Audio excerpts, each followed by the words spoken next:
Welcome to your Cyber Tips Explainer, where we make everyday people understand the cyber world around us. So, what if the government had one single file on every single one of us?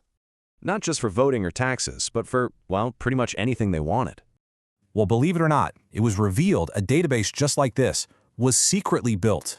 It was built by Homeland Security in a new department, all to verify who could vote. Officially, the goal was election integrity, but critics saw it as a massive new surveillance tool. And this whole idea seems to clash with a really important law, the Privacy Act. That law is supposed to stop exactly this, your data being used for another purpose. So that's the big worry. How did this new Department of Government Efficiency misuse things? This department, DOGE, could pull data from Social Security, the Treasury, you name it. The steps were simple. Centralize all the data, bypass security, and then weaponize it. Because when you mix all that data, you get a tracking tool with scary potential. So the question becomes, when it's all in one place, who's really in control? And here's the bottom line. A tool built for one thing can easily be used for another.